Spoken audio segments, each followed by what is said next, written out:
రసాయన వ్యవసాయాలు చేసి బాగా ఇసుకుపోయామండి. ఈ ప్రకృతి వ్యవసాయం వలన ఖర్చు తగ్గటం, కాయ నాణ్యత పెరగటం, మార్కెట్లు బాగా ఉండటం, ఇలా చేసుకుంటాం వలన ప్రతి రైతుకి కూడా మంచి ఆదాయాన్ని పెంచుకోవటం బాగా కుదురుద్దండి.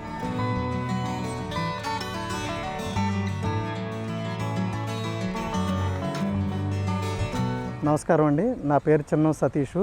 బైనుగూడెం గ్రామం అండి, కోయిలగూడెం మండలం, ఏలూరు జిల్లా, ఆంధ్రప్రదేశ్. నేను 10 సంవత్సరాలు బట్టి వ్యవసాయం చేస్తున్నానండి, కూరగాయల వ్యవసాయం. ప్రకృతి వ్యవసాయం ఇంచుమించు ఒక 5 సంవత్సరాలు బట్టి చేయటం జరుగుతుందండి.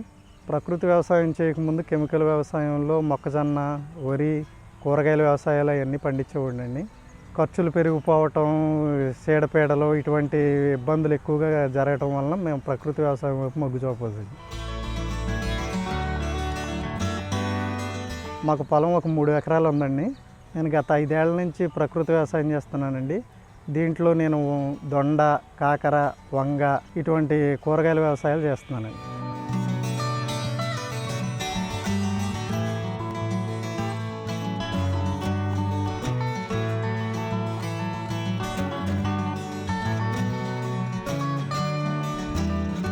ప్రకృతి వ్యవసాయం చేసే ముందలండి వేసవకాలంలోనే నేను ఈ 3 ఎకరాల సేల్లో నవధాన్యాలు వేసుకుని దాన్ని కలిగి దున్నుకున్న తర్వాత పంటలు వేసుకోవటం జరుగుతుంది. ఆఖరి దుక్కులో ఘనజీవామృతం వేసుకున్న తర్వాత ఏ పంట అయినా దొండ కానీ, కాకర కానీ, వంగ కానీ అటువంటి కూరగాయల పంటలు ఏ అయినా పండిస్తాం. పంట వేసిన తర్వాత అండి నేను 15 రోజులకు ఒకసారి జీవామృతం, నెల రోజులకు ఒకసారి ఖనిజామృతం 1/2 kg చొప్పున వేస్తామండి మొక్కకే.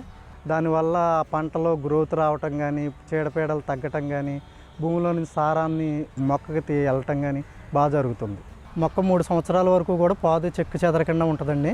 జీవామృతాన్ని పంటకి నేను స్ప్రే ద్వారా, నీటి ద్వారా, మామూలుగా మొదళ్ళలో పోయటం అలాంటివి జరుగుతుందండి. అలాగే మొక్కకి నేను అందించడం జరుగుతుందండి.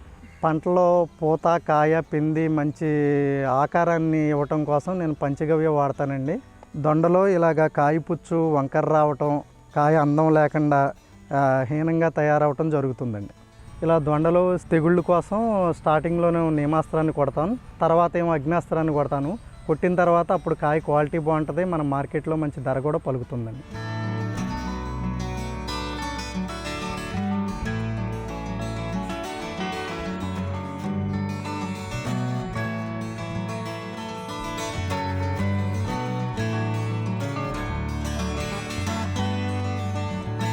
రసాయన వ్యవసాయం చేసినప్పుడు ఖర్చులు తట్టుకోలేకపోవటం, ఈ ప్రకృతి వ్యవసాయంలోకి వచ్చిన తర్వాత ఖర్చులు బాగా తగ్గటం, దానివల్ల ఏమో మనకి టైం కూడా స్పెండ్ తక్కువ అవ్వటం, కాయలు బాగోవటం, మార్కెట్లో మంచి ధర రావటం, ప్రజల ఆరోగ్యాలను రీత్యా కూడా ఈ ప్రకృతి వ్యవసాయంలో చేయటం వలన నాకు బాగా మంచి జరిగింది.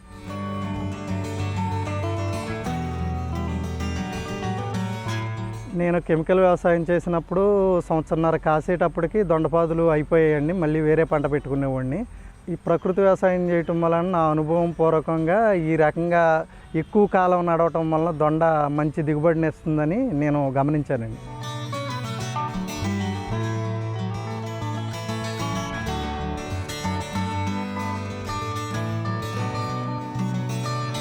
కషాయాలు ఇవన్నీ నేను తయారు చేసుకుంటాం వలన ఖర్చు బాగా తగ్గిందండి. మనకి మంచి క్వాలిటీ ఇవ్వటం వలన మార్కెట్లో కూడా మంచి ధర పలుకుతుంది.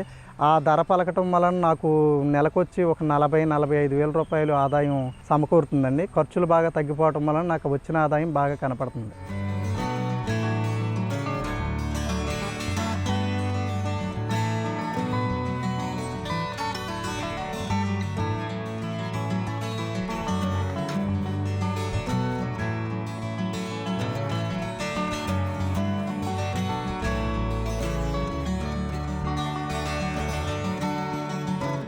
కెమికల్ వ్యవసాయం చేసి బాగా భూములు చచ్చుబడిపోతున్నాయి. ఇప్పుడు ఎర్రలో పెరగటం, భూమి గుల్లబారటం, గట్టిగా లేకుండా భూమి ఏదన్నా మొక్క వేసినా కానీ బాగా గ్రోత్గా రావటం, బాగా దిగుబడి ఇవ్వటం మట్టుకు నేను గమనించాను.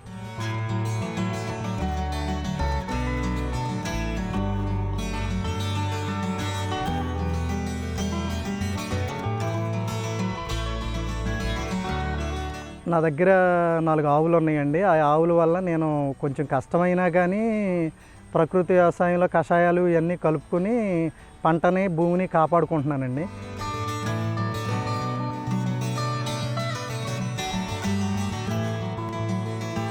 అలాగే ఏదన్నా ప్రతి రైతు కూడా ఇలా చేసుకుందామన్నా లేకపోతే తోడ్పాటుని ఇమ్మన్నా నేను ఐడియా అయితే ఇవ్వగలదునండి.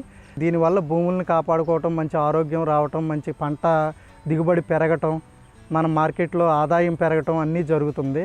అందువలన మనం ఏదన్నా భోజనం తీసుకున్నా కానీ ఆహారం ఎదరోడ్లకి అమ్మినా వాళ్ళ ఆరోగ్యాలు పోకుండా మనం కూడా ఎంతో కొంత మేలు చేసిన వాళ్ళం అవుతామని నా అభిప్రాయం.